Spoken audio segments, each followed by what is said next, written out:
Welcome, Highfalutin Ski Bum Podcast, episode number 278. It is your pals, Mario and Brian. Mario, what's up? Not much, man. Just getting through. Had a bout with my allergies, so kind of recouping a little. It's that time of year when the season changes, you know. I hate it because ski season's coming to an end and everything's blooming. Just messing my nose up. It's rough. Yeah, it will happen. I know we got some, I don't know if it's sick or allergies or whatever. We got everyone in the house has something going on right now. It's making no one happy. It is what it is. Do what you got to do, you know? You do what you got to do. That's but right. what we did though, we had a great interview earlier this week with our new pal, Benjamin Ruhl. He is a student at University of New Hampshire, graduate student, and he was a ski instructor at Gunstock Mountain. We actually helped him by him being on our podcast. It actually helped him for his class that he's taking in his graduate program. So we wanted to help him out. We had a good time talking to him. We'll get to that interview in the main topic. But thank you so much for listening. We do appreciate it. And also too, check out our buddy Tim at Ski Rex Media. Yeah. I joined his end of the season podcast this week. It was a pretty cool little roundtable. He had Alex, I don't know his last name, from Whaleback Mountain in New Hampshire.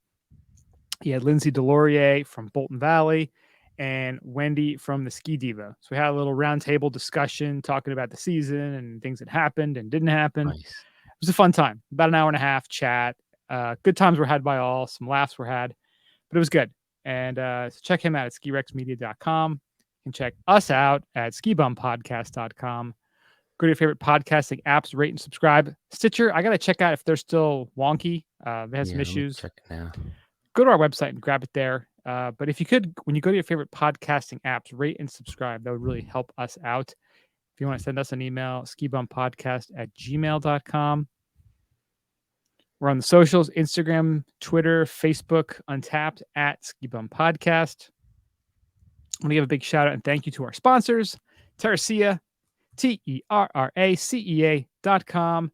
They have premium cold weather solutions. Their mission is to create best-in-class apparel that can be worn in any cold temperature environment, designed with thoughtful features and fit, and always providing the optimum level of performance for whatever you are doing. They fully believe in the idea that good products can always be made better and strive to constantly improve, refine, and optimize all facets of our products.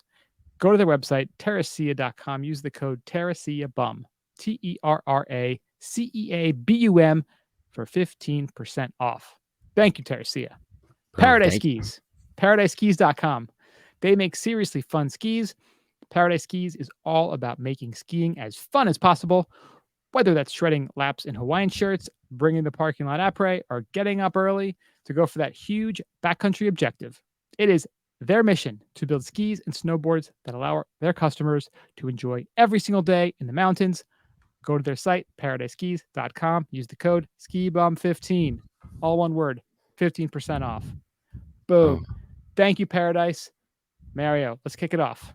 What we always do. It's time for Après Today. So I am checking out Stitcher, and it's not updating. I don't know what's going on with you, Stitcher. You got to step your game up. You're old news. You go to Amazon, you go to iTunes, you go to Spotify. It's all updated. Google. That's where iHeartRadio, Google. Yeah. You go to the big monoliths. They got it all figured out. It's just these little upstart hippies at Stitcher not paying their bills. Hey, man, we're just getting some podcasts up, man. I just got something from Apple to revalidate, whatever. So hopefully that worked. And I don't know why Apple sometimes shows our old logo. I have no idea why it's doing that. It's weird. Sometimes it does. Everyone else has got it figured out. Like Spotify and Amazon, they show like the image from the podcast because every episode has a new cool image, as you can tell if you're listening to this. And for some reason, it doesn't make it right. It's funny. The one I did for last episode, the winding down, it's a picture of Benjamin. I was filming him, and he kind of got like super wonky and like almost fell, but he like kept it together. So I figured that was like a good picture because you see a lot of the snow melting in the background and a lot of brown of earth showing. So it was a good picture. Yeah, I have good winding down photo. Yeah, some of them I rehashed. I gotta be honest, man. Like when you were in Utah, like, and I published it out, and because you were in Ogden, because I don't know if you remember. Do you remember back at your old place when I had you like posing, like you were like by the elevator, like with the ski? Yep. Because it was like the London Calling, the Clash album cover. Yeah. I've used that like 5 times. I know. And it was Utah Calling, and I should have done Ogden Calling. It would have been better. It would have been funnier. That's all right. God damn it! I was like, after I posted, I was like, that would have been better. Would have been better. And you don't repost. You just put it out there, and that's it. It's frozen in time. You can't go back, baby. You can't go back. You can't do it. You can't redo. You can't go. You can't look back. You got to look forward always. That's right. Don't live in the past. Exactly. Cool. So, are you living in the future with your app right today? I'm living in the past, actually. This is an old favorite. This is a go-to. So, like I said, I haven't been drinking a lot this week because I had a little allergy problem, a little seasonal thing going. So, I figured, let me have something that kind of just hits the spot and gets me, nice. And this is a true après. This is a nice, refreshing. Had a nice little Peroni. Peroni. We need to have some sort of chart at the end of the year to see our apres. Like it's like when Mario had this many IPAs. He had Peroni 4 times. Like that would be kind of a nice little infographic. Yeah, I don't know what it is with Peroni. I just like it. I don't know. When you find it on tap, it used to be rare to find it on tap. Now you find it everywhere. I think they switched distributors, but it's damn good. That's a solid beer. I think it's funny when you look back in time. You watch movies or shows or whatever that are old. Did you ever watch Remo Williams, The Adventure Begins? That was on. I found some weird channel on, I think it was Saturday night, and that was on. I only watched the first like half an hour of it. I was like, this is actually a pretty cool movie. But I watched a little bit of that HBO series last night about the Lakers, like the 1980s, like the Showtime Lakers. Okay. It was pretty, like I watched again, like a half episode. I really liked it. One thing they were showing is the owner of the team also opened a bar, and you see like bars of like the 70s and early 80s. Oh yeah. And you see all smoky and you just see like the tap. It's one. There's one maybe 2 taps. You got Bud. Oh. If you're fancy, you got a Bud Light or a Miller Light or Coors or something. That was it, man. There's no like. There's only a few. Like it was one tap with a few handles on it, and that's it. Like it wasn't like we have now. This ain't Ginger Man. This ain't Shepherd and Knucklehead. We got 80, 90 different beers, exotic craft beers from all over the country on draft, man. That was different times, brother. We're now. Think about it. That's like going to Europe. You go to Europe, and they're like, you go to Germany, you go to a small town, and you're like, what do you have? We have beer. We have a regular and a dark. Oh, what kind are they? Our beer. What sort of hops do you use? The fucking ones that we found in the back. Like, what do you want from me? Yeah. Do you have something? Do you have an IPA? We have our beer. That's it. Like, we don't carry fucking 8 beers. We carry like 2. That's it. Do you have a Lambic, perhaps? No, we do not. Nothing of the sort. I don't even know what you're talking about. You want a Helles? You can go to the next town because we didn't make that here. But the ones that you will have in that town are delicious. They're matter what you get, because they've been making that beer the same way for 600 years, literally 600 years. Right. And then you start asking like, well, what kind of beer is this? And they tell you like, and you can't ever find it again. Like, it's the fucking beer we're making for 600 years. Like, what else do you want me to tell you? Like, I don't know. Yeah. No, we don't bottle it. We don't can it. We don't fly it in from somewhere. We don't have a beer list. Like, think about that. You get slapped. Do you have an updated tap list? Yeah. Do you have a tap list? Can I download it? No, this is it. This is all we got. That's like you go to Oktoberfest and it's Oktoberfest beer.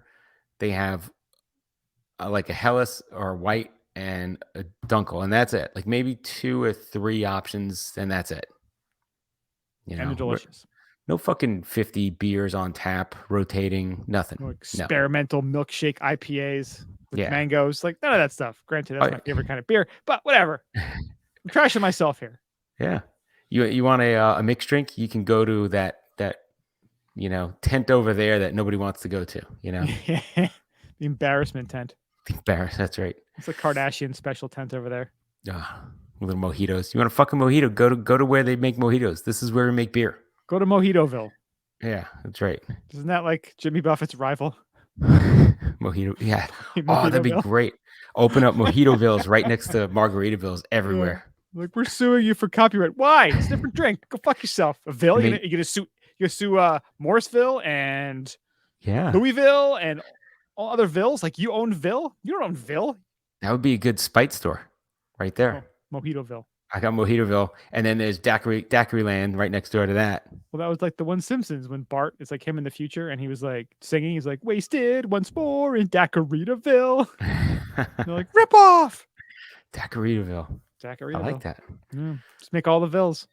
Just all the Villes. Right next to Margaritavilles. Mojitoville. Boom. Hey, I've been to Margaritaville. I haven't been to Mojitoville. Let's go over there first. You haven't lived until you've been to Mojitoville. That's right. Do you have a volcano that spits out margaritas? No, we have a tower that drips mojitos down a slide. Perfect. Yeah.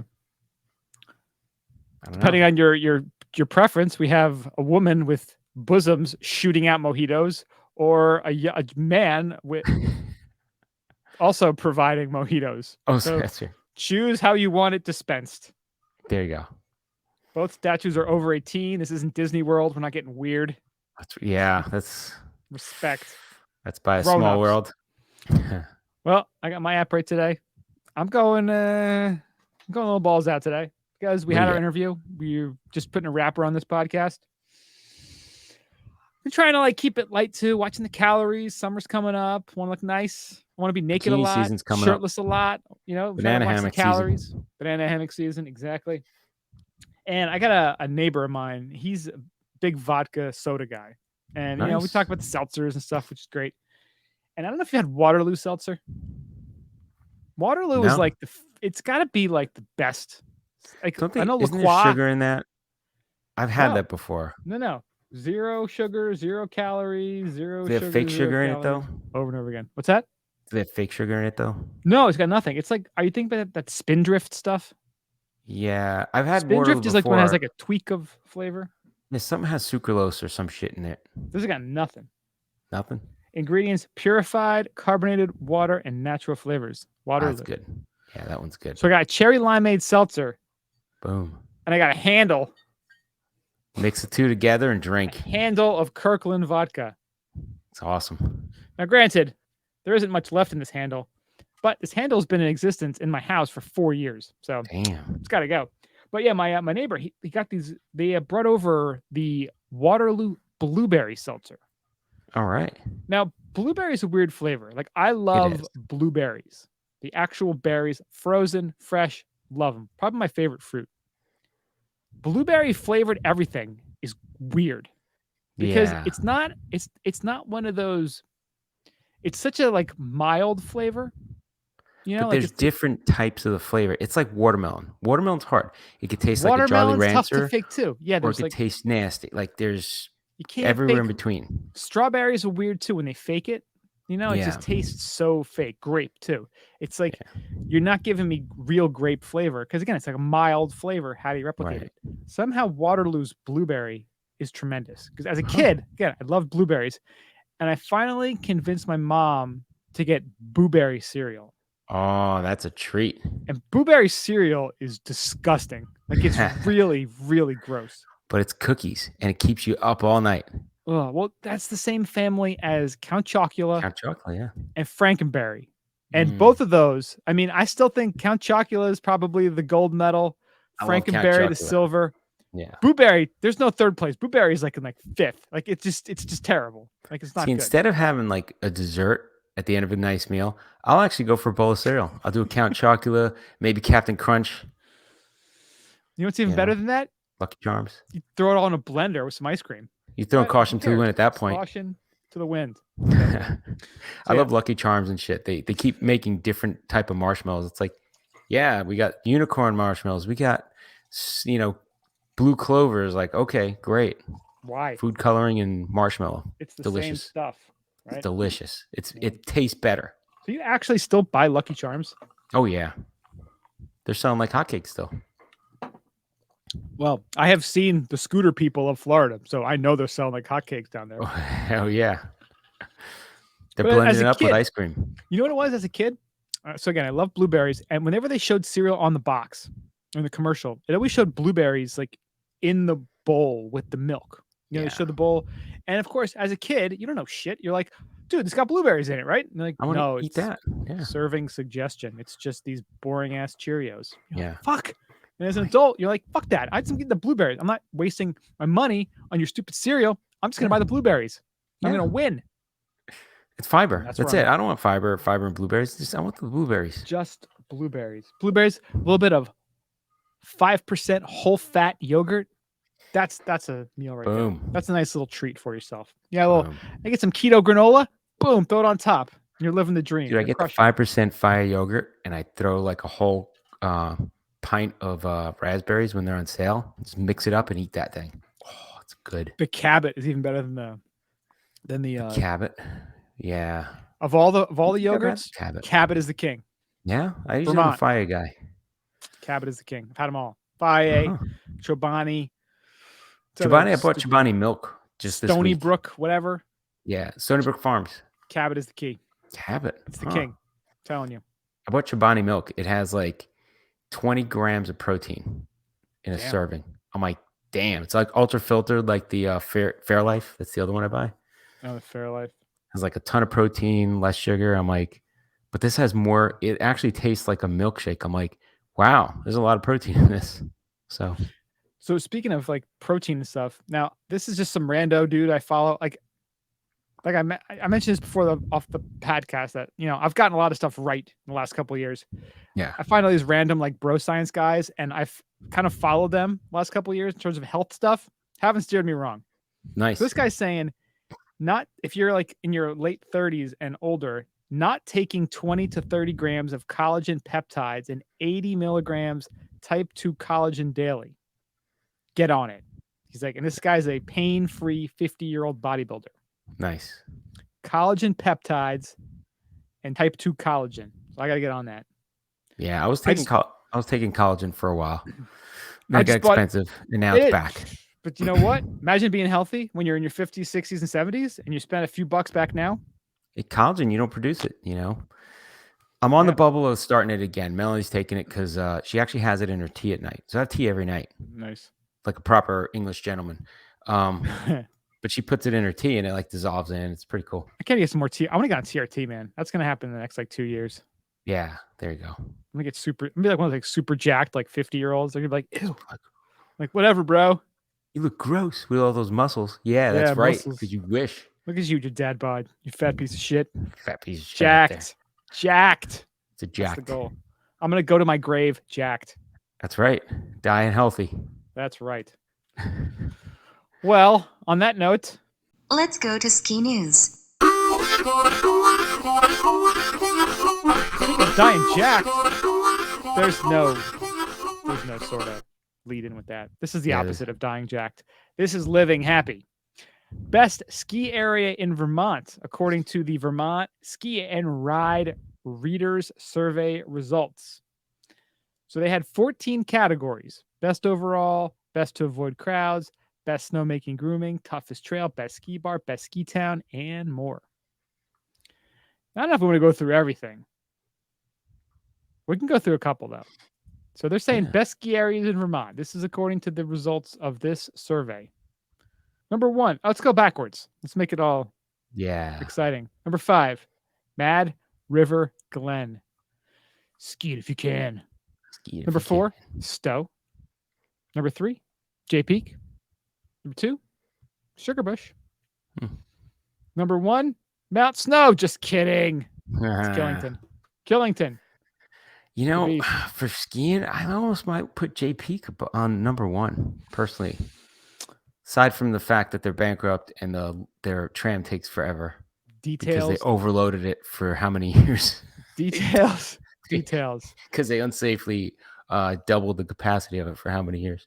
I think part of the reason that, you know, you see the order in that order is that because it's more people can get to Killington because it is closer to New York, New Jersey. And the nightlife, and it's got, you know. Well, this is kind of like, is this overall? I guess they're saying overall, which is kind of everything. Jay Peak is, man, you either got to live up there or it's a freaking journey to get up there. It is far. Yeah. So best ski areas. And this one's kind of cool. Best ski areas to avoid the crowd. Let's do it backwards again. Number 5, Bolton Valley. Our pal Lindsay, who is doing a great job up there. 4, Middlebury Snow Bowl. Number 3, interesting, Pico, which when you're going to Killington, a lot of folks drive right past it. Oh. And heard a lot of people say that that place on a powder day is phenomenal because it's got probably, well, they're saying better glades, not better glades than Killington, but a lot of good glade skiing there. Oh, yeah. Number 2, one of our favorites, Magic Mountain. And number 1, Burke Mountain Resort. Huh. I looked up the best pizza in Vermont ski towns. Oh boy, you want to rattle those off for us? Yeah, I'll go 1 through 5. American Flatbed in Waitsfield, Middlebury, Burlington. Picasso. That place is awesome. That's also tied to Zero Gravity, right? Oh, that's right. That was good. Picasso in Stowe. I've never been there. I've actually been to Picasso. Yeah, it is really good. Yeah. Ramunto's in Bridgewater. What is it? In Bridgewater. What's the name of the place? Ramunto's. Because isn't Bridgewater right by Killington? Because Bridgewater is where Long Trail is. Oh, so it's right next door. Yeah. Then there's Dominic's in Killington. So the reason I wanted to read this off is Dominic's is the place that I walked in and I ordered a sip of sunshine jokingly, and they looked around and like, yeah, we got some sip of sunshine. That's true. That was many, many moons ago. That is before it jumped the shark. Well, before it was available make some everywhere. Money too. Before it was available everywhere. Somebody actually went, got some, and had it there, and they were selling it. Very cool. And yes, I can confirm that Ramunto's is right by Long Trail. Oh, nice. And well, the thing that's funny about that is I remember you and we went there and we're like, we'll have a sip of sunshine. They had it. And they were like, hey, how about a heady? And they're like, yeah, we got a couple more of these left too. We got some too. And we were joking. We were joking and being like, we paid $10 a can. And back then we were like, oh my God, I can't believe we paid $10 a can for beer. Right now, this season at Killington, the resort, with mass production that Lawson's has, a sip of sunshine was $13 a can. Damn. So that $10 a can was a deal. Tremendous deal. Best part is people are like, where'd you get that? And we looked them right in the eye like, not going to tell you. Oh, yeah, it's a place down the street called None of Your Goddamn Business. Like, we ain't telling you because every idiot in town's going to go there. You post on Instagram like, look what I got. Like, oh my God. Yeah, I want to do a selfie with a sip of sunshine. You're not a connoisseur. I don't even drink beer. You didn't put any effort in to find it. You get nothing. Good day, sir or madam. That's right. I said good day. And then the last one, Fireside Flatbread in Bolton Valley. Nice. So I'll do one more here. And this is best ski areas for families because this is something that's very near and dear to my heart. Number 5, Bolton Valley. Number 4, Sugarbush. Number 3, Bromley. Number 2, Okemo. Number 1, Smuggler's Notch. Now, Bolton Valley seems to be showing up on a lot of these lists. Yeah. Yeah, we're talking. I talked to Lindsay on that Ski Rex Media chat this past week. Bolton's got a lot going for it. But again, it's one of those places. It's not on one of the big passes. It is on the Indy Pass. It's right down the road from Stowe. You actually, if you have your skins, you can actually hike to Stowe from Bolton Valley. Nice. It's just, and again, I'm almost embarrassed to say I haven't skied there yet. And Lindsay is imploring me to come up and do their mountain biking because they've done that. This is their second summer. They're going to have biking available. They say they have, green, blue, black trails, rental gear, lessons, everything. So very cool. I really want to get my family up there, get my son ripping on a little bike, my wife, and my daughter's too young, but hopefully a grandma can come and watch her a bit. But there's a lot going on up there. And where Bolton is located is really nice because you're only probably a half an hour from Burlington. So if you want to go and either post up in Burlington, you can shoot over there for the day. Or if you're going to be in the area of the Mad River Valley, I guess you're a little bit south of there, or in Waterbury, Stowe, you can spend a day in Burlington. So a lot going on. Vermont, tons of great spots, as we know. It's cool to see what they have here. Let's do one more of these categories. I want to do best breweries. This is a fun one because we've been to probably several of these. Number 5, Von Trapp Brewing. Can't say I agree. I got some issues with them on a few levels, but it's number 5, I guess. Whatever. 5. Now we're talking. Number 4, Long Trail. Great spot right there by Killington, Bridgewater. Number 3, Hill Farmstead. Oh, boom. I mean, but what ski area is that closest to? J Peak, maybe? It's got to be J. That's like, I mean, it's not really near anything at all, let alone a ski resort. It's not near anything. We know that for a fact. We actually did our après there after J a couple of years ago, which we left J Peak on a powder day to get to Hill Farmstead on time before it closed. And I will say, I don't regret my decision because I think we did the right thing. We got there almost as it closed, got our beers in, bought a bunch of stuff, and it was a big win for everybody. I think, didn't we buy a beer for somebody that was like, I can only buy one. Can you buy me one? And I'll give you money for it. I was like, yeah, I don't care. People helping people. Dude, I think between like the 2 or 3 of us that were drinking, we drank 2 growlers. Yeah. Again, after drinking there, it's just good. And it wasn't like we were like falling on the floor. We were like enjoying like every sip of it. It was like that good. Yeah. That place, if you ever get to go, is amazing. It's out of the way. It's not near much, but it's worth it for sure. All right, number 2, The Alchemist in Stowe. Okay. Place is phenomenal. Totally agree. Number 1, Lawson's Finest Liquids, Waitsfield. Love that place. I will say my daughter exists because of Lawson's Finest Liquids. So I can have say nothing but positive things about the place. There you go. You got to get her sunshine cert. That's, Well, we were staying in Sugarbush and skiing there, and I want to make her middle name Sugarbush, but as a girl, that's not a good. That's a stage name. That's not a good name. Yeah, you're pretty much committing her to a life that you don't want her to live if you're going to do that. So,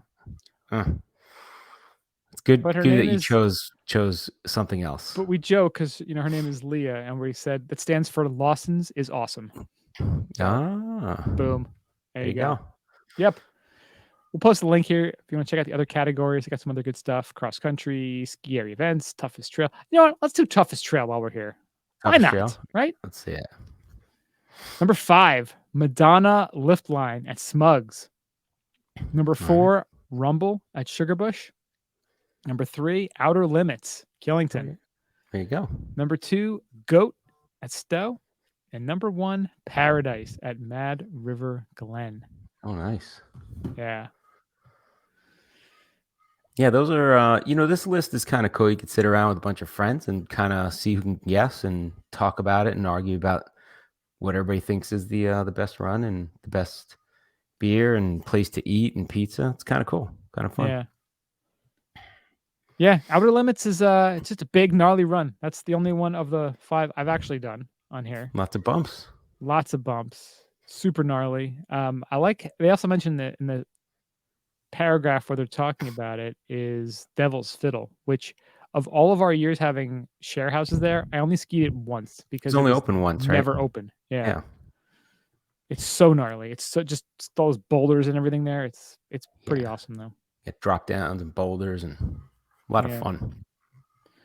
Yeah. All right, next up we got Bodhi Miller. He is doing stuff with Peak Skis. So there was we teased it last week. There was big tease for they had a tease that was going out, right? They were saying coming soon, what's Bodhi Miller's next thing, and he's going with Peak Skis, and he's going to revolutionize skiing. Yeah, he's the director of innovation, and he is so everybody knows him as the most winningest alpine skier in U.S. history, but he's the director of innovation at Peak, and he's always been that way. He took a bandsaw to race a snowboard and helped usher in modern side cut to skiing. So later, Bodhi forced himself into European race rooms, tweaking side cuts, adjusting flexes, and building winning skis by hand. Today, Bodhi can detect what's wrong with a prototype just by watching a skier arc. So Peak is Bodhi's laboratory. So it'll be interesting to see the creations they have come out of this. Very neat. It's very interesting because I remember a bunch of years ago, like he was affiliated with, was it K2 or Head? I think it was I think it Head. was Head, right? Yeah. They had And a then battle going. he got into like bomber skis. Like he was affiliated with them in some I think regard he owned too. part of that, didn't he? I thought so. And they wouldn't let him out of his contract, and it was a whole thing. There was a lot of drama going on there. Yeah. And it's funny. You go to Bomber's website, they're like, they have like a Bentley ski. I'm like, oh, so Nice. this is how we're going to do things here. But now, yeah, he's doing his own thing. He is working with Peak. And I love, hearing about, the stories of, him being like, yeah, I'm taking a bandsaw to this. I'm going to fix my side cut and cut it the way I want it. And like, nice. I mean, it's those people, those kind of, crazy folks who are like, this is not working for me. This what we've been doing. Like we can do things in different ways. Shane McConkey was the same way, taking a pair of water skis and powder skiing with those and kind of changing how, bringing fat skis into the world. Like these are the guys who are so good and they could ski on anything. You can give them a, piece of crap pair of, shape skis and they'll still rip it up. Yeah. So it's cool that, he's getting involved with them and, it's Peak by Bodhi Miller. So he's got his name tied to this company and, yeah, it'll be cool to see these skis. skis. Yeah, and you can go onto their website now, peakskis.com, and you can pre-order a pair if you want. I guess they're going to be out in a couple months. Very cool. I think a lot of the footage they're showing here looks like Big Sky because I think he's out there, and he has a school out there, like a training school. Oh, sweet. So, yeah, it's going to be cool to see these bad boys and see what kind they of have reviews all the they models get. listed there too. Yeah. They're ranging about $900. That's not too bad. Yeah. I wonder too, like, the all of the big ski companies, and you go to the site and you check out, like you click on one of the skis and it's got Bodhi talking about them, which is pretty cool. Yeah. But yeah, you wonder, I mean, I know all the ski companies obviously work with the professionals and they have input but you wonder how much input and how much they actually, change them versus a smaller shop who, probably has the ability to tweak and adjust their manufacturing versus like a, big Vocal or K2 where they're just kind of like cranking out like a certain number every year. Yeah. You wonder how much they're involved versus, if they're just putting their name on a ski, right? Yeah. And I think a lot of places are a lot more, honest these days with their athletes, and they have the ability to pivot and manufacture and tweak things as when they do have good feedback from them. But yeah, that's that'd not be great my if you're world. an athlete and you just walk in like, these are shit. I don't like this. Change this, or take my name off. You know what I mean? I want you to go down to a rainforest and find this particular kind of wood. Get these trees, cut them all down, bring them all back. We're going to use those for our ski. Because it's always cool when people come up with some sort of new way of doing things, because think how long people, how long skis were the way they were. And then all of a sudden you bring in, the rocker ski or the fat skis, and you didn't realize what you were missing until you tried it. And, someone had to be that pioneer to make that change to get to this point, which is cool. So here's to the crazy ones, as they say. Brazilian monkey pod. That's what I want. What? Brazilian monkey pod. You gotta look it up. It's beautiful. The perfect kind of wood. Perfect kind of wood. Love it. Yeah. All right. And awesome. we have one more story before our main topic. And this is actually from a few weeks back, but I wanted to save it because it's a nice little segue into our main topic. But there is currently an ugly battle over the future of Gunstock Ski Resort in New Hampshire. So for those who are unfamiliar, Gunstock is in Guilford, New Hampshire. It's right by Lake Winnipesaukee, which is I think the biggest lake in New Hampshire. And right now it is New England's only county-owned ski mountain and one of its most beloved. So you get, lots of school kids who are there, seniors who after 70 get free lift tickets. You got sledders on the tubing hill, RVs, go to the campground. And there's a big Nordic association there. So it's funny. They talk about how Gunstock is not Aspen. And it's a no frills place. And a lot of the locals, have pride in that. They want to keep it that way. Yeah. And there was one of the people they talked about, and they say people come up from Massachusetts and ask me, what's up with the bathrooms at Gunstock? And the guy who's an arborist and ski instructor says, did you pee in a hole? Did it go down? Like what do you want? This isn't Snow Basin here, Yeah. So the roots of this place go back to the 1930s, when crews from the Federal Works Progress Administration gathered to build the first ski trails using hand saws and axes. In 1960, a Gunstock skier, Penny Pitot, won 2 silver medals at the Olympics. In her foreword to a 2011 history of the ski resort, she wrote about how she grew up next to a racing coach with a barn full of used skis, and her friends were allowed time to relax, lie on the grass, look up at the sky, and dream our dreams. Nice. That sounds pretty awesome. For all the resort's charm, most agree that modernization is needed at Gunstock, which grossed $14 million last year and put a portion of earnings, $247,000, into county coffers. Beautiful thing. But on the point of who should guide that future, a battle is now gripping Belknap County, the county that it resides in.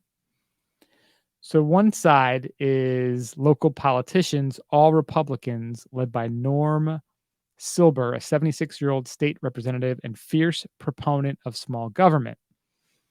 As a publicly owned ski area, Gunstock represents the worst of evils and the ever-increasing expansion of government activities into every nook and cranny of our lives. He wrote last year in an essay titled, I Have a Dream.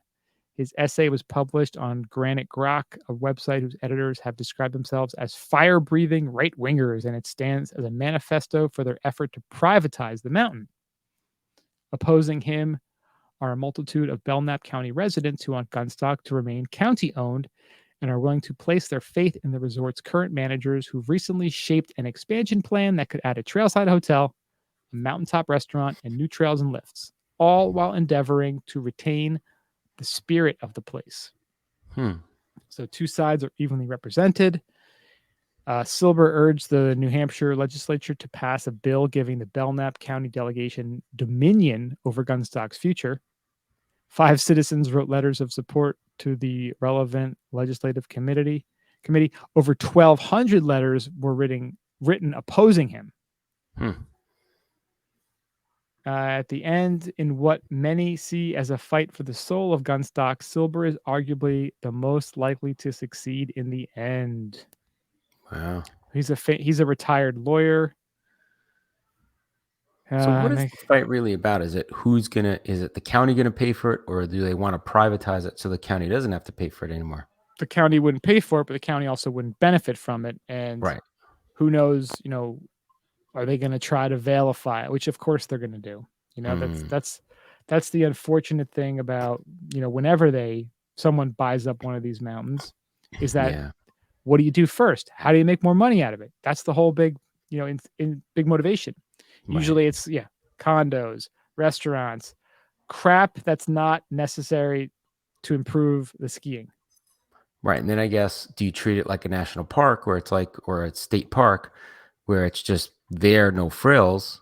Or do you treat it like a resort? Because then you're not running the government, you're running a resort. So now you're in the resort business instead of running the government business. That's very interesting. And they say that most of the folks that are opposed to Silber, they fear that if Gunstock were leased, it would go to a large company like VALE. And VALE has a bad taste in people's mouths. Indeed, they certainly do. Get your name out of my mouth. Slap. And VALE has been criticized. The company has been criticized as being willing to cut skier amenities to maximize profits. As noted in a recent report in The Sun, this winter VALE has been reducing operating hours and cutting back on snowmaking at 3 New Hampshire ski areas it bought in 2019, Attitash, Wildcat, and Crotched Mountain. Last year, amid complaints that VALE had oversold passes to Mount Sunapee, a mountain owned by New Hampshire and leased by the company, Governor Sununu promised he would step in to make things right. VALE representatives didn't return an email seeking comment. So there's a big, like a big battle going on there. This isn't the end of it. This is brewing for a while, and it seems like it's going to be going on for a while. Yeah. Yeah, there's a lot of extra details in here, and we'll post a link in the show notes if you want to, take a closer look. But it seems like this is getting a bit ugly, and this guy, this Silber dude, seems very hell bent on taking this private, which, I understand. I understand the motivation, but it seems like he's trying to, like, I don't understand the purpose, like what the big fight is about. But again, Well, think about it. If you have a lawsuit against the ski area or you have major improvements that need to be done, now you're talking about going out and raising taxes for the taxpayers because they got to pay it, right? It's a county-owned property. So instead of your money, tax money, going towards other stuff, theoretically, it could start going towards this. And then at what point do you say we don't have the ability to fund it, right? Yeah. I mean, it's just, I get part of it, or if there's a big lawsuit now, the county's paying for it and they got to recoup that in taxes. Yeah. I'm looking a little further down here, and it's talking about Silber, and it says he has not voiced any aspirations of finding a particular lesser for Gunstock. His focus has simply seemed to be on disrupting the current leadership. And when I press him to sketch me a picture of a privatized Gunstock, he expresses hope that the ski area could become another Mount Lenape, the state-owned resort that has since 2018 been leased by VALE. Lenape is the model, he says. Oh, so it's still owned by, it would still be owned by the county, but somebody else would be leasing it to run it. Yes, that seems like that's. I see. The objective that's different. It's interesting. Yeah. So the county would still make money, just they switch all that operating and overhead to someone else. Yeah. Interesting. Yeah, there's a lot of angry people opposing him in this. A lot of the locals, obviously. It'll be interesting to see how this plays out. We got to ask Ben. We'll have to ask him in a follow-up. Yeah. Yeah. Which is a perfect transition, perfect segue into our main topic. So we had an email that came to us a few weeks ago from a listener, and he was kind of giving us some love and thanking us for doing the podcast, and he brought up too that he was a instructor at Gunstock, which was pretty cool, and he also is a student. He's a grad student at University of New Hampshire, and he was in a class, and he was mentioning that he had to, to be part of or do a podcast for his human dimensions of natural environments class. Nice. So we're like, what? Why don't you come on and, you can present, talk about your presentations, your paper, what you had to do. And hopefully I'll help you get an A in the class. So we chatted with Ben Ruhl. He is, again, based out of New Hampshire. He skied at Gunstock. Nice guy. And we think you'll really enjoy the conversation. So have a listen. All right. And we have a very special guest this week. Very interesting fella. He reached out to us on Instagram. And, it's cool, like when people who are doing something interesting in the ski industry reach out. And we are always looking to help people out, whatever they need. Because, we consider this the people's podcast. Like that's we're skiers. We love talking to other skiers. So I want to give an introduction. Ben Ruhl. Thank you for You started skiing at 3 years old. You are a ski instructor at Gunstock. Mm-hmm. And you are also a graduate student at the University of New Hampshire. So Ben, welcome. Yep. Thank you. And thanks for joining. Yep. Thank you for having me, Brian. I somehow stumbled upon your podcast, and there's others that are really dry that aren't that funny, but this one was the opposite of that. And that's why I loved it. So yeah, I'm just so happy to be on this, and I have so many great experiences to tell you about my winter being a ski instructor, all of the ups and downs, and how like how to be successful in the ski instructor world, and everything about what I'm doing this summer as well. And I'm also on here to do a class project, so we'll be dabbling on that for a little bit as well.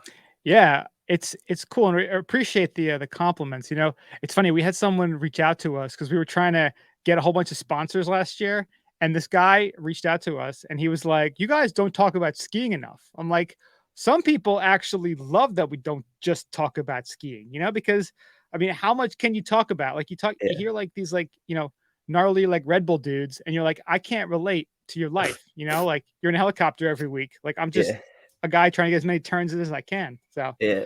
thank you very much. So, You're welcome. how long have you been an instructor now? I've only been an instructor for this ski season alone, but this summer I worked at this resort. So like it's called Woodlock. I don't know if you ever heard of it. It's where a lot of people from Long Island go to. Where is Woodlock it? Resort in Hawley, Pennsylvania. Holly, Pennsylvania. Okay. Yeah, so like it's just kind of mom and pop resort that like I also have a lake house on. And since my degree was in recreation, I hopped on it to just literally work at the resort. So I'd bike to work, and it was really cool. So like what I got experience in was public speaking there, because you had to do like intros on like how to shoot guns, how to play paintball, how to ride go-karts. The craziest thing was the go-karts, because literally you don't know how intoxicated some adults are until it's too late. And like I'm like, there has to be like a breathalyzer at the front entrance gate, or else like things could go wrong real quick. But That's so funny. So I'm checking out. So it's Woodlock, Woodloch, yeah. and voted #1 family resort by USA Today. Mm-hmm. That's Yeah. awesome. So you can actually shoot guns and do paintball and ride Yes. those ridiculous go-karts there? Yeah, and so like a lot of people come from the city, so they're not like used to like seeing like a lot of trees and a natural environment and stuff. But like it's really cool. But I don't know, like that helped me gain like the confidence to like to speak to anybody. And what I heard from like my fellow ski instructors that are like, I guess they're not moms anymore, but they were moms. But they tell me like how good of a job I keep my kids in line. Like the magic carpet area can get so congested that like if you're not like head on swivel the whole time, like you gotta like things can go wrong, because you could easily lose a kid and stuff like that. Not saying that happened to me, but I never, like, on the record, I never lost a kid. So, but That's a good thing. yeah. And Yeah. also when it comes to like, it's just, I don't know, it's just confidence in what you say, basically, not second guessing what you say. It really helps Well, that's over the thing time. too, because kids are so good at detecting, you know, where there's like chinks in the armor. Uh-huh. So if you're not kind of a little rigid and have like a structure, they will just walk all over you. As like Yeah. a dad of 2 little kids, like I can 100% like agree with that. Uh-huh. No, that's 100% agree. But do you know, like, the spring vacation weeks or New Hampshire? I don't know if New Jersey has like a vacation week. Yeah, yeah. Usually around like middle March, like spring breakish. Yeah, so like I mean for Massachusetts vacation week, like it is pretty much is during President's Day weekend too. And like it took me 20 minutes to get up and down from the magic took me 20 minutes to get up the magic carpet. Oof. So Because they like had to stop it all the time because of all the people yeah, falling or so like oh. that was basically the longest. That was like if you can get through that day, you can get through any day. But Yeah. it was nuts and it's crazy. But So being a ski instructor, you get to bypass the line. There's like a ski instructor line where like also there's first aid. I meant ski patrol, and you literally just get to zoom by, and like since you're wearing like a super highlighted coat, ours was orange. You can just like like how you like nudge your car in to turn right or like to go left in traffic. so crazy busy during the vacation weeks. Mm-hmm. So how many lessons would you do a day? when it's like a busy week like that? So like I'm like once it got busy, I took part in children's center. So like I was teaching kids from the age of 4, maybe 3 here and there, but 4 to like 11. And I got like 7.5 hours if they were like a full day. So what they do, parents drop them off at 9, and then we get on the mountain, we get outside and on our skis at 10. And then if you're a half day, you come in at 12 and then go home. But if you're a full day, you come in at 12:30 and then go back out at 1:30 to 3:30.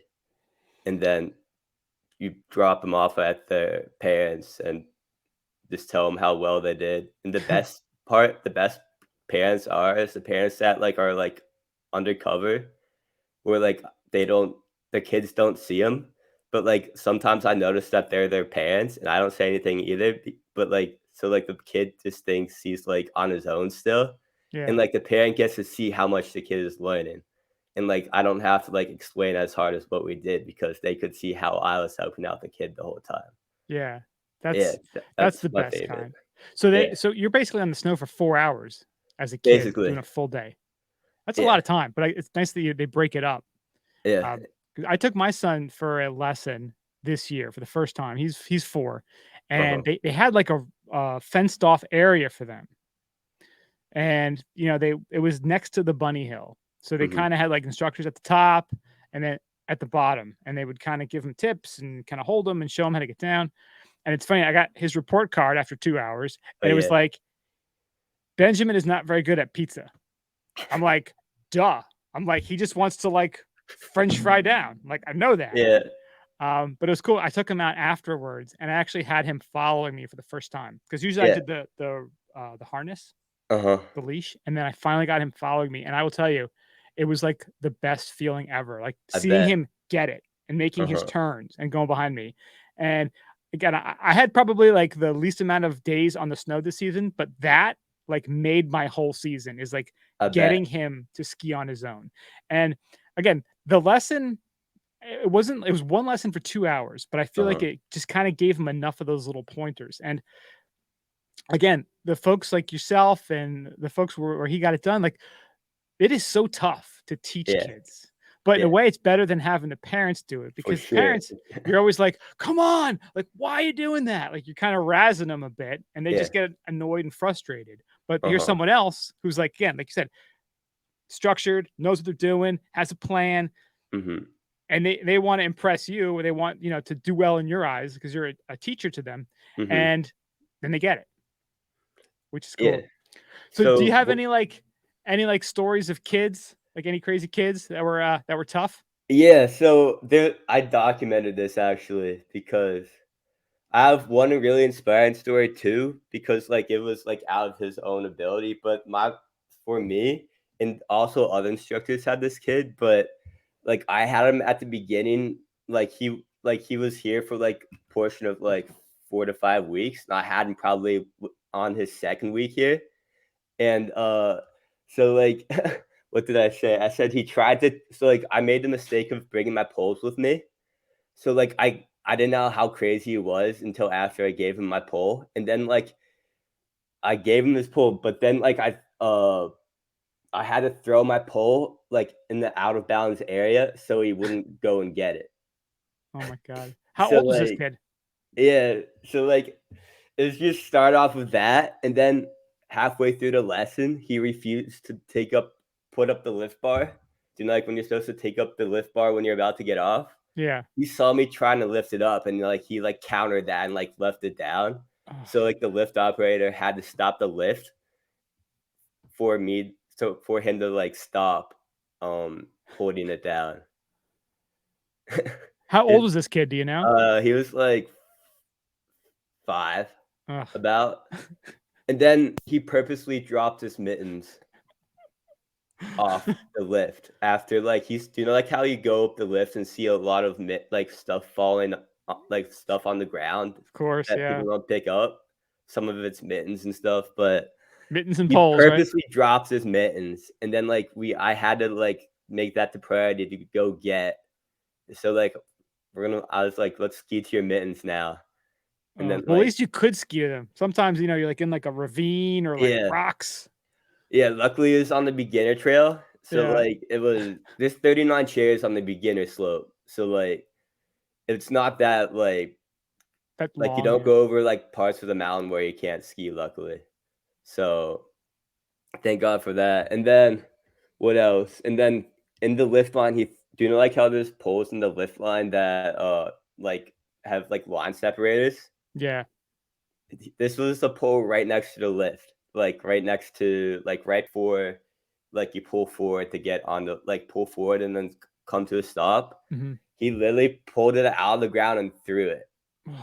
Yeah, and it's like that was after I knew how like this was like at the very end, and then to cap it all off, he stole someone else's pole, like that was just left. Like there's like a bunch of poles like left in the next to Magic Carpet, Mhm. where they don't need their poles when they're like, I don't know who pole it was, but he took it, and then his mom even saw that he took a random pole, and then luckily the mom finally made him drop the pole, and then after they left, I put the pole right back in the ground where it was before he took the pole. But Ugh. yeah, it was crazy. But it was I was with another kid too, so the other kid was like, "What is up with this guy?" And it's like, I don't know. You know what? As bad as it was for you, think about that kid's parents every day. Yeah. Having to do with that little monster.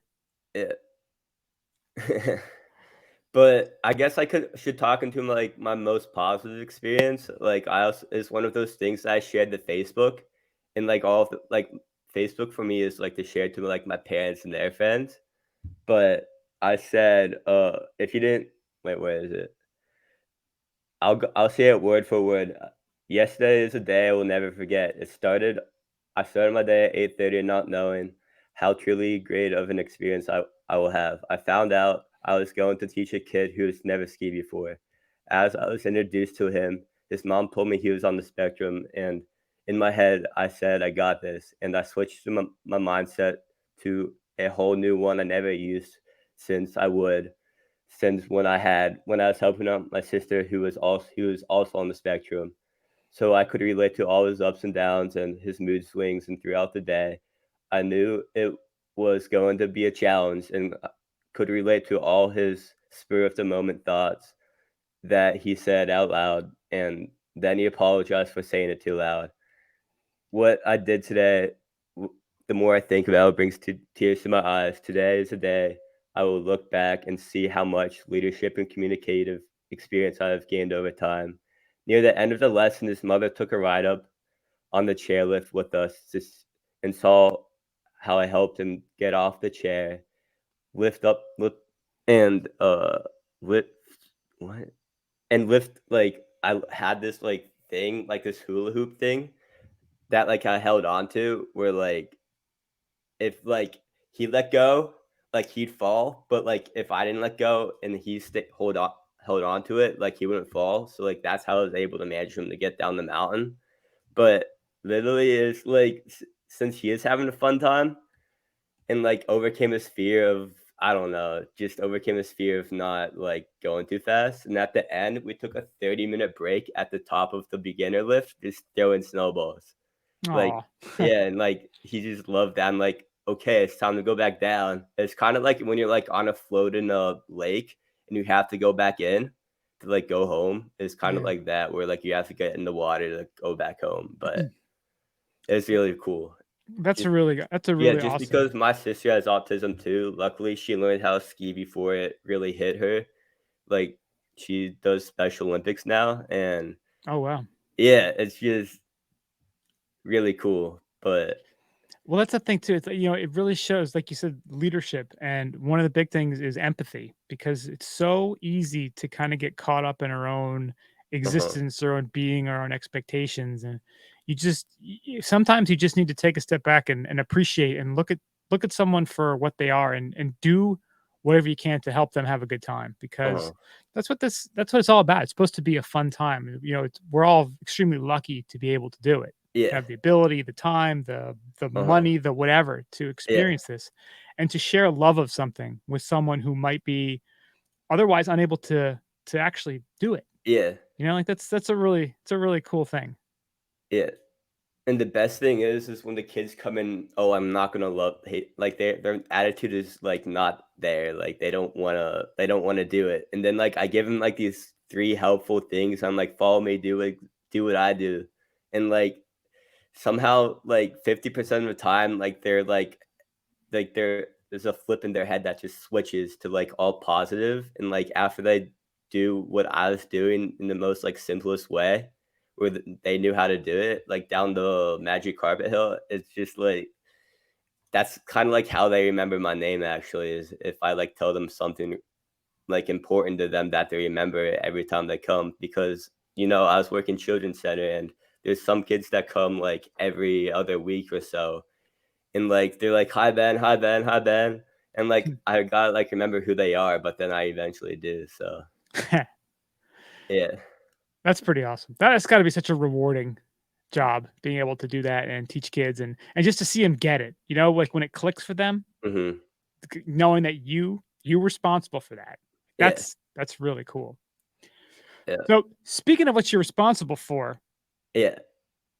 let's talk about your class that Let's you're talk taking about my right now. class. So it's wait. I want to bring up the proper name of this course.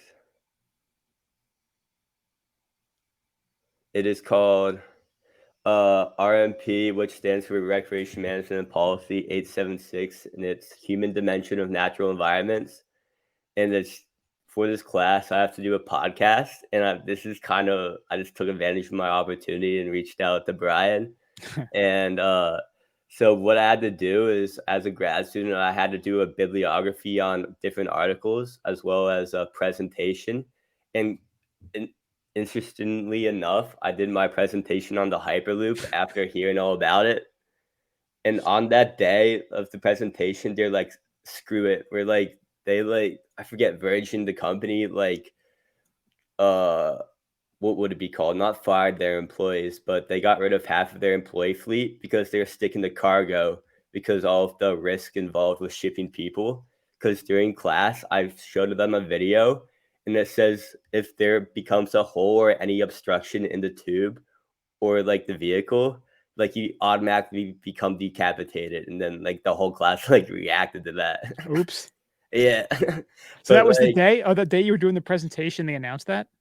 after like that was like, luckily I didn't tell that during the presentation, but like if like you brought up Hyperloop on that day, it's the day like Virgin like retired half their workforce to stick to packaging instead.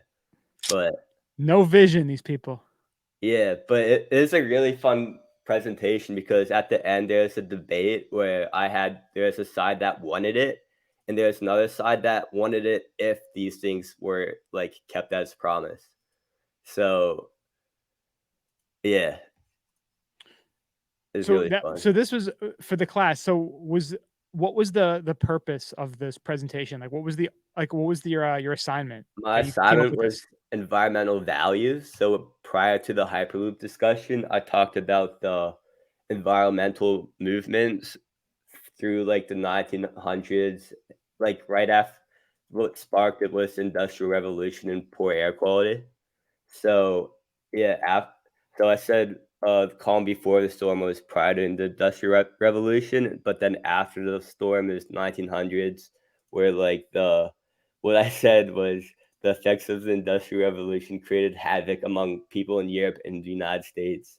Uh, and then this is when in 1924, America's first national wilderness area was designated to the Gila National Forest by the legend of Aldo Leopold. And I kind of just went through like the 1960s, 1970s. And yeah, and I didn't know this, and the class didn't know this, but there's this Earth Day. Senator Gaylord Nelson created Earth Day in spring of 1970. So there's actually a person that created the holiday, but a lot of people didn't know that. I feel like I may have heard that at one point, but yeah, it's funny how like it's got to start with something, right? Like it's got to. Yeah. I mean, it wasn't that dude that was smoking weed hanging out at the Wait, is this Trump Mario? circle? Mario's on. We've What's got a up, Mario. man? I was just looking at I was just looking at my presentation. I just didn't hear you until I heard you. I snuck in there. Yeah. Yeah, Mario. He's got the presentation too, so he's checking it out. Awesome. You mean it wasn't the patchouli guy at the drum circle smoking weed that was there? Yeah. No, that's cool information. Yeah. And so you had to actually debate this, like, so you had your pro Hyperloop, con Hyperloop groups. Yeah, I had my pro con. Yeah, and like I said, transportation for long distances from city to city, national park to national park, ski resort to ski resort. You get the idea. So like I was telling to them, like, instead of having to go from Denver to Breckenridge, you can just easily just go underground and pop out at Breckenridge, and like they got a kick out of that. So that'd be sweet. Yeah. You know, again, we talked about that. I don't know how that came up on the podcast. I think it was the traffic. They were talking about like the I-70 traffic. Yeah. And again, like you had to drill through mountains. They have the tunnels there to get that highway completed. Yeah. Like where is the vision? Like I feel like we're wasting the underground. Like there's so much more we can do. And the mountain passes always get snowed out. Like it's crazy. There's so many advantages, so many positives. Yeah, you don't need chains on your tires too. You don't need to deal with your car sliding off the road. You don't have to drive. Everybody wants auto-driving cars. How about not even getting in the car? Just getting in the Hyperloop. Boom, you're there. Yeah. But now to get in, don't you have to take your car into the Hyperloop though? And it's on a sled? Is that how it works? I think no, I don't, unless there is a package where you can bring your car with you, but you pay an extra money for that one though. Yeah, it's kind of like a shipping, like when you're shipping your car on the ferry. I don't know. Or like an auto train. Like you pay extra to put your car on the train, or you can just go on it. Yeah, you don't save any money. That auto train they have that runs on the East Coast, that goes like, I think it starts in like Virginia down to Florida. Yeah. It's like just as much as driving. And you know. You could just rent a car. Rent a car. But then you got to drive. So you save on actually driving, you know. So did you have to come up with a conclusion regarding the Hyperloop? It's kind of like as long as wildlife wasn't impacted too harshly, and if there ever becomes a hole in the structure, like we're not going on it. Yeah. Well, I guess too. Then the question of wildlife is what wildlife is going to matter, because like underground, like worms, bugs. Like dune worms. Do they hold lower value than No, I think it's more about the migrational patterns too. Migrational and like the food chain supply. And stuff so underground, you maybe mess with a few potatoes, but you're not messing with the kind of, there isn't that greater water system and all that stuff too, right? The water system's an issue too. But couldn't the water system be used to cool the Hyperloop if needed? Well, the aquifer is really far down, right? But then there's like, I don't know. I guess it would go through all that. It goes right through. Yeah. Rock, paper, scissors, and Hyperloop right through.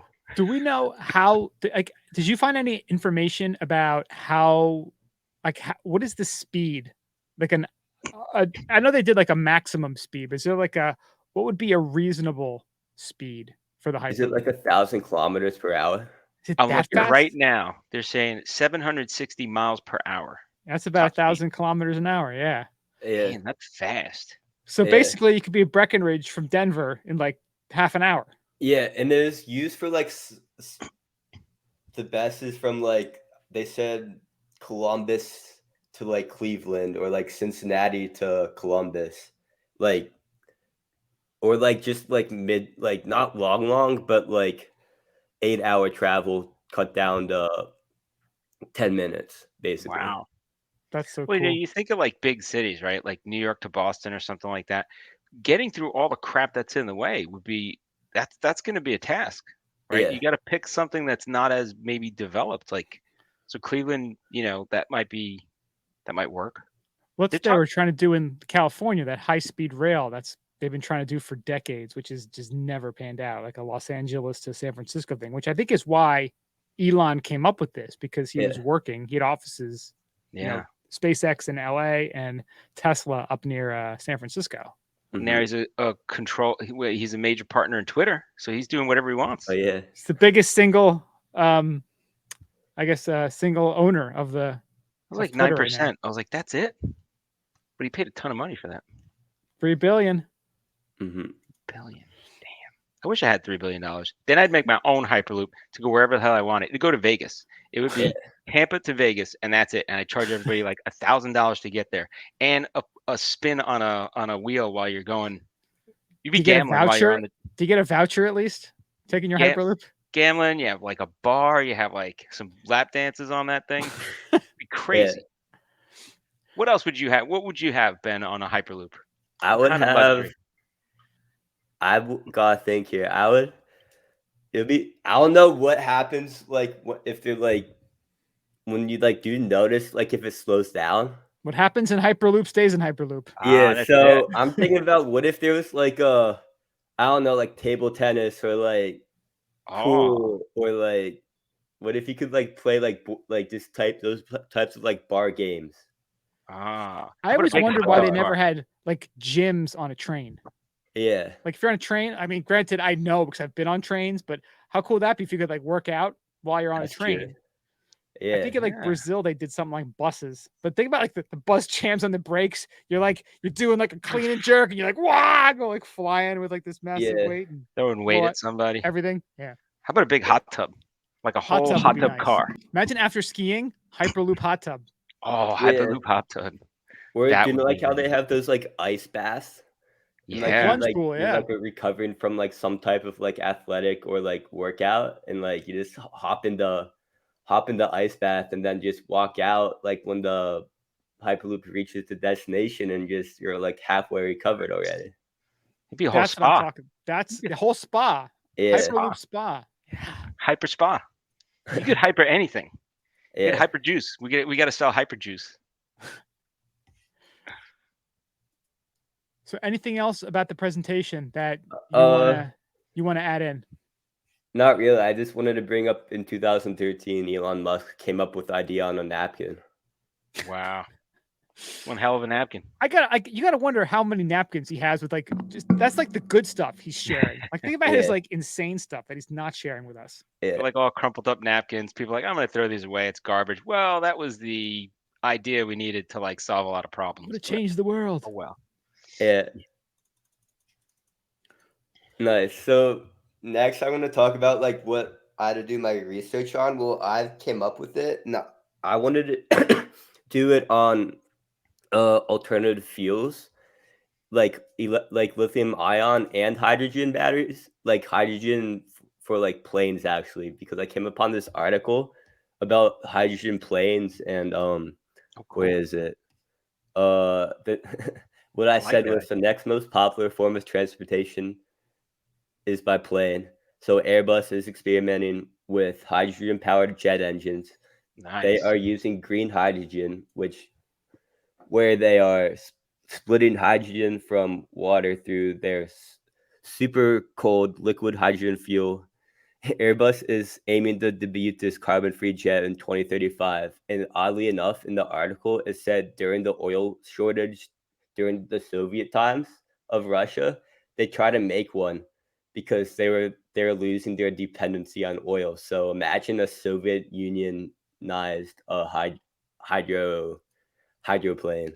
I meant hydrogen-powered plane, but yeah, I guess the wasn't the Hindenburg hydrogen powered like that? Of course, you got to find the tragedies of the past to learn how you're going to evolve in the future. That didn't end up so well. But but I know like they I think it was Honda. They did something with hydrogen cars. Maybe it's Honda and Toyota. Somebody had a hydrogen car.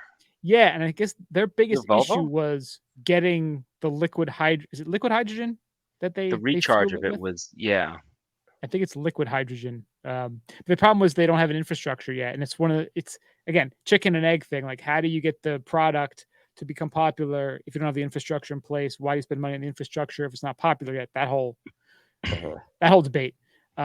Meanwhile, every corner has a gas station on the corner, right? Well, look at how many electric charging stations you see now. Yeah. Now, I mean, but that was Elon Musk putting it out there. Remember, he was just chucking them out there saying the supercharger network. Yeah, but then the other company. Recharge America, is that what it is? Or Charge America? Yeah. They started cranking out these stations, and I saw they were doing a concept almost like a mini mall / rest stop to like a high end rest stop that you could go and charge your electric cars on, so you don't have that was it range? What's the term they use? Range anxiety. Yeah. So it's like, hey, I got to stop somewhere, but hey, this is pretty cool. I can get a great meal. I can go again, maybe go to the gym or go sit by a pool or do something like these. Like, it's good almost idea. like a really, really, really short term hotel. I just thought of something crazy. Do you like? I don't know if you ever been to Montreal, but they have like that underground system. Yeah. What if there's an underground system charging station where like it's just, I don't know, instead of having it above ground and having to deal with the sun if you're like in Florida or something, or the cold if you're like in, I don't know, Maine. Imagine if you like just go to like a parking garage, but underneath the parking garage it's just underground system where like it's kind of like a movie theater almost, but you're there to get your car charged up and whatever else you need while you're there. That's pretty there sweet. You go. Yeah. Takes care of two problems right there. Boom. And you're not taking up space on the above ground. Yeah. That's pretty cool. So what other was there any other future projects, any alternative fuels that read about that? Or there's this new what is it? There's this new technology that recently came out, and it's through quadratic scaling. The average battery with 200 cells can now increase its rate of charge by 200 over your current lithium-ion battery. So now a car will charge faster than it takes to pump an average amount of gas. At home, reduce the time to 3 minutes. At high-speed charging stations, reduce the time to seconds. Wow. So I guess that whole concept of having your little micro mall thing will be completely unnecessary then. I guess. Just blew that idea out of the water. Somebody's setting up restaurants and, nothing. Yeah. But I think too, like, stuck here for hours. They're gonna eat. They're gonna relax. No, not anymore. Nope. Sorry. But imagine if somehow, because like certain cars, they have the regenerative braking. Yeah. So in a Tesla, you hit the brakes. The harder you hit the brakes, the more it actually takes the is that kinetic energy? Kinetic? Let's say it's kinetic, and it puts it back into the batteries. Imagine if we had roads that did that. Like imagine the road somehow there's some sort of conductor in the tires that connects it to the battery, that as you drive, as you create that heat, it powers the battery with that. I have no concept of physics. I have no idea if it's even humanly possible. All I know is what you just said. You had a flux capacitor in there, and I'm investing. I had flux capacitors there. But think about it. I guarantee you it would work. The problem is there's no way to make money off of it, so they're going to squash it. Yeah, that's the problem. If you don't make money, nobody wants to do it. I was watching a documentary last night, Benjamin Franklin. It was on PBS, and it talks about his discovery, obviously the discovery of electricity, the concepts of it. He actually was creating his own batteries even back then in like the 1750s. And the Franklin stove that he created. Nikola Tesla? What's that? Didn't he steal all the stuff from Nikola Tesla? That's Edison, he was around way before Tesla. That's Edison. Yeah. Oh, Edison's still living from Tesla. That's hundreds of years later. Hundreds of years. So the Franklin stove and the lightning rod, those were like two of like the most transformative inventions of that time.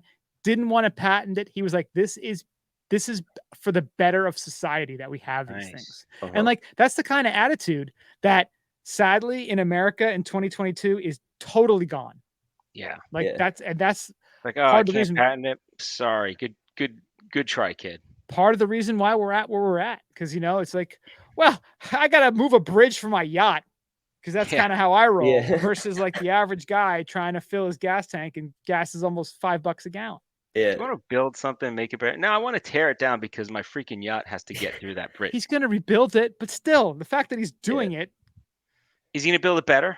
If he doesn't build it better than it was, then I don't know. It's got to have it's like he's probably going to save a couple bucks, like miss 2 rivets or so.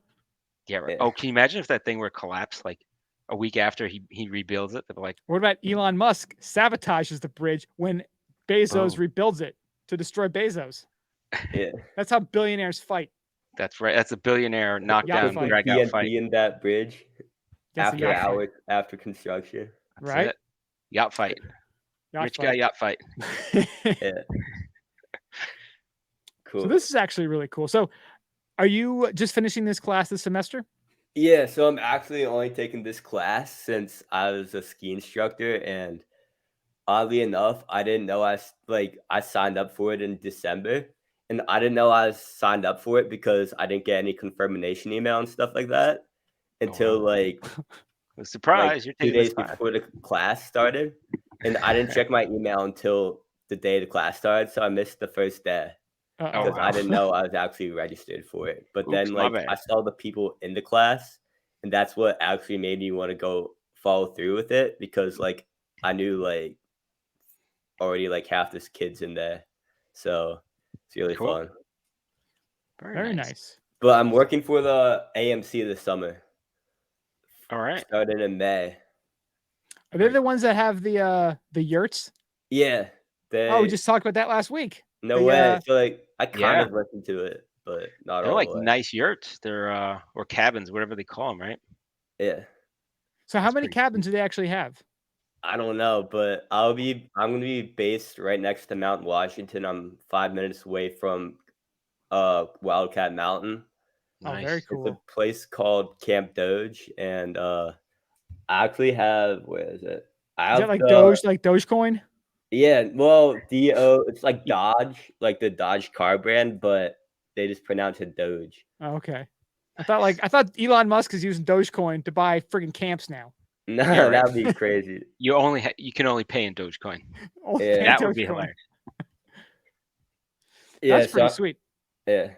So I'm gonna be doing trail maintenance. I actually have the outline pulled up right now of what I'm gonna be doing. I don't really want to Nice. say it all, but basically we're on July 5th. This is kind of like a cool thing. We're building bog bridges on Webster Cliff Trail. What else? Pretty much we're just doing all trail work. So what I'm also gonna be doing is getting chainsaw trained, so then I can get rid Nice. of trees Then in the the fun way, so starts. people don't have to go around the tree anymore. Nice. Very Yeah, cool. it's So pretty- last year you were doing Woodlock. So Yeah. you're doing the go-karts and Uh-huh. paintball and shooting, and this summer you're doing trail maintenance Nice. stuff. Do you Yeah, think they'll teach you how to juggle the chainsaws or no? if they did, maybe back in 1964, but I Eh, don't think in this year. The insurance. too many lawyers. Too many Yeah. damn lawyers. Too many lawyers. We had to cut that out of the curriculum. Are Chainsaw you planning on instructing again? I'm gonna be Next year? instructing on the weekdays. I meant the weekends. Cool. Because that's actually when you get your most tip money, actually. So, fun fact, I course, made yeah. $500+ in tips this summer. I meant this Nice. winter. Nice. And all that tip money. Allegedly. If any Don't tax tell the person IRS. is- No, IRS is it's listening. a gift. All Tell cash. it's a Well, Alleged. it's 150 Venmo and 400 cash. Nice. Nice. And And now they're starting to track Venmo. Well, that's It's what you're bullshit. supposed to do. You tell people it's a gift. It's not Yeah. a tip. It's a gift, so it's not Yeah. taxable. No, yeah, but so what I'm using that money right now is for all my bar money.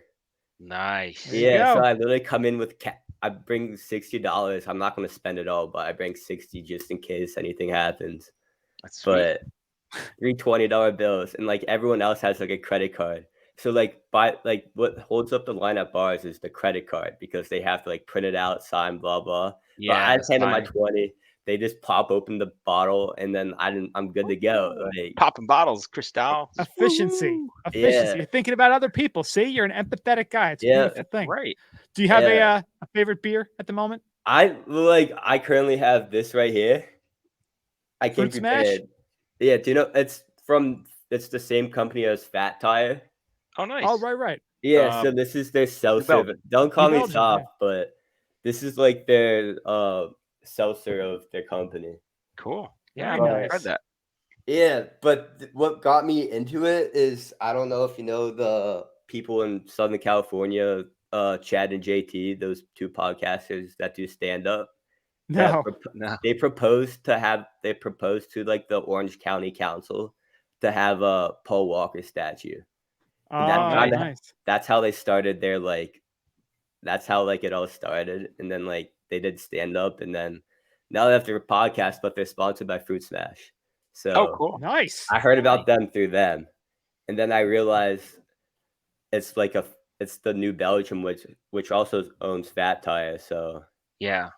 So no, I respect Belgium. it. I like Fat Tire. We got to get it. We got to start. We need a statue to somebody so we can get a Yeah, beer we got to sponsorship. sponsor some kind of statue.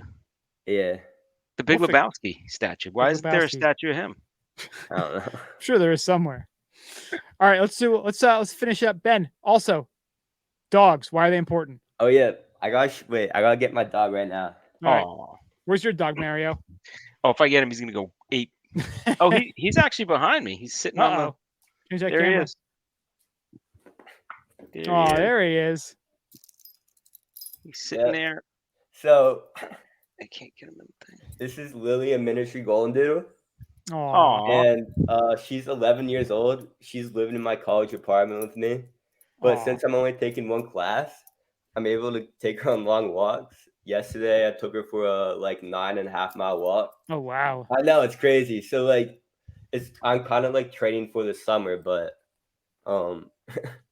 yeah. So I also took her to the White Mountains as well, since oddly enough, before I was working at Gunstock, I got the Sunday River Loon Sugarloaf Pass, and I got my pass at Loon that day, but brought my dog and tuned my skis at LaHoots. If you don't know, LaHoots is the oldest operating ski shop in the United States.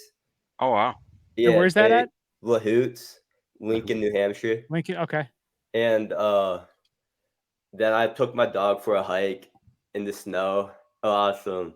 And then I literally went back up there the next day to get my skis to go skiing at Sunday River.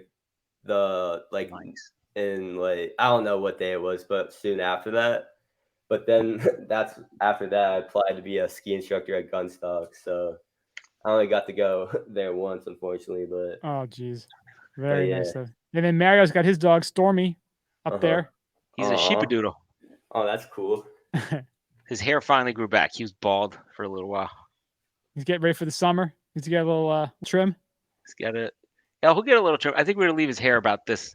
The thing is, I think it was his puppy coat was going out and his adult coat was coming in, so he was matted. So he's better now. He's not matted at all now.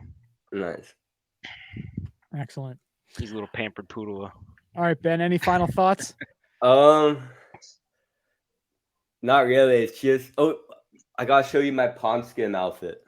Oh yeah, how was the pond skim? It was awesome. Unfortunately, there's no video of me doing it because I know it. So if I tried, but they didn't know I was coming down. But I'll show you my. Let's see it. That's it. Sweet. Why don't we do pond skimming every year?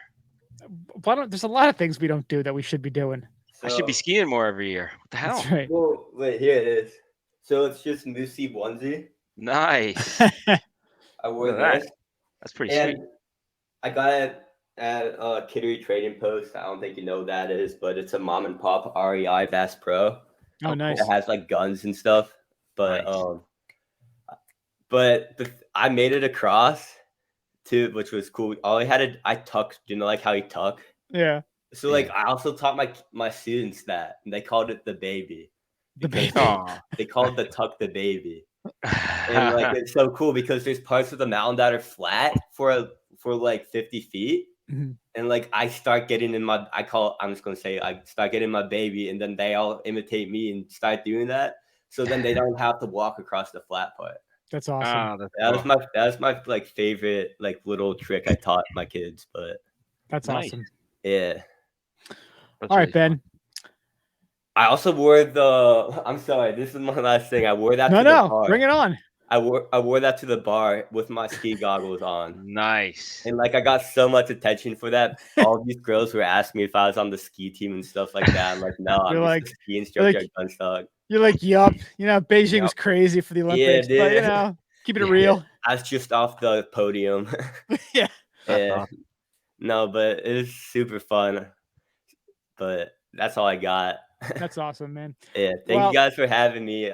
My friends are all like I told you my friends all about this podcast and stuff like that, so they're gonna be looking forward to it as well. We appreciate Thanks, it. man. So, where do you want? If anyone wants to find more information about you, you want to send them to your Instagram, Facebook? What do you got? Instagram Ben___RUHL. All right. There you go. We'll put it in the show notes if you want to link and check out what And Ben's then up to. if you ever come to New Hampshire, check out Gunstock. I heard Mario, you were trying to get to New Hampshire this winter, but I've been in New Hampshire a lot. Just didn't have a chance to go skiing. I was watching hockey. you got So, but yeah, I got to get Cool. there. This next We will year, make it up there. We will make it up there. I guarantee it. Come to Gunstock next year. Definitely. That's going to be on the list. Gunstock. Late January. Late January is the time. Yeah, that's like the first big snow is like late January. All right, be good to plan that. We'll make it happen, and we'll let you know. Yeah. Yeah. All right, Ben. Thank you so much. Good luck with your final in the class, and anything else we can do. Let us know. Look at AMC. We're gonna have to keep touch and find out some info about you. Careful with the chainsaws. I could do a follow-up pod if you want me to. Let's do it after the summer. Yeah, like October, because I'm there till October. But perfect. Maybe you could do an on-podcast chainsaw demonstration. That would be awesome. I could do saw apart like your door or something, or you're gonna just have a log or something. You're gonna have Instagram gold with the chainsaw training. Yeah, there's a lot of stuff. Make sure you're filming. Okay. Cool. All right, Ben. Thanks so much. Good luck. All right, take care. All right. Hope you enjoyed that. We'll have all the information and links to where you can find Ben at skiboundpodcast.com. We're going to take a very, very quick journey under the ropes. Boom. One story. We're just coming in that. We're not going to spend too much time here. We're just dipping in real quick. Mario, you want to take this one? Yes, we talked last week about Mike Tyson and his ear-shaped weed edible gummies. Super psyched for him. Yeah, I think somebody must have been listening to our podcast in the government, because they're banned in the state of Colorado over fears kids could get hooked on marijuana from them. So, like we said, the edibles are shaped like an ear as a homage to Iron Mike's infamous 1997 chomp on Evander Holyfield's ear during a boxing match. And he actually bit off a piece of his ear and spit it out. It was pretty awesome. I remember watching that live. It's pretty messed up. And I think, did they stop the fight at that point, or did they keep fighting? I think they did stop, because Holyfield was like, he was in pain. He was, bleeding. He chomped a bit of his ear off. I was like, what the hell did you just do? Yeah. So it is pretty appropriate that if it's him, the ear is an interesting shape. And I mean, ears do look delicious. They do. I'm surprised more having people don't walk up to people and just start biting their ears. Biting their ear. And I think Holyfield, I think he reached out to him, and he thinks it's a joke too. He's fine with it. But Colorado decided, hey, it's shaped like an ear. Kids might think it's funny to eat, and so they're banning it. So Colorado, again, it is a man. gummy. I've seen gummies that look just like a regular, just round circle, and they still do look like candy. So what do you mean? Like, it all looks like candy, I mean, Tide Pods look like candy. Yeah, it all does. Like, where do you draw the line? Like, at what point do you go, if your kids take it, you're a bad parent. Pay more attention to them. Don't leave your weed edibles that look like ears sitting around. Lock your weed up in somewhere they can't get. That's just like your chemicals in the house. Lock those up. Lock your guns up. Lock anything you have around. You're gonna ban Clorox because you could just drink it and die. Yeah. Let's ban Clorox. Let's ban. It looks like water. Shampoo. It's clear. It looks like water, right? Exactly. Yeah. Looks delicious. Of course, I'm gonna drink some. Yeah, a bunch of hippies. Yeah. Ridiculous. Mike, crazy. We're gonna get some of your ears. Yeah. Well, they're not banned in our state, so that's good. That's true. Colorado. More for everyone else. More That's for right. everyone else. That's right. Disappointed in you, Colorado. You Yeah. can do better. I got to go online and see where we could buy these. I'm hoping my my sister-in-law can get me some while she's still in California for the next few weeks. Oh, nice. Yeah, I think the closest town to her is a few miles away. See. Huh. Cool. I wonder if I could buy them on the dark web. Your Monero to get some weed gummies, right? That's right. Got Monero. Well, according to the government, the people in government right now, they believe cryptocurrency's only use is for, illegal purposes. So we might as well buy shadowy supercoders are using it. Yeah. Might as well buy some weed gummies that shaped like ears from Mike Tyson. This is true. Fulfill the So prophecy. stupid. Make it happen. So stupid. Yep. All right. Well, I guess that wraps up the old podcast for the week. Thank you so much for listening. We do appreciate it. Check us out, skibumpodcast.com. Socials, Instagram, Twitter, Facebook at Skibum Podcast, and an email, skibumpodcast@gmail.com. Thank you to Terracia. Go to their site, terracia.com. Use the code TerraciaBum, 15% off. ParadiseSkis.com. Use the code SKIBUM15, 15% off. Thank you so much for listening. We'll talk to you guys next week. Stay high, stay fluting. See ya.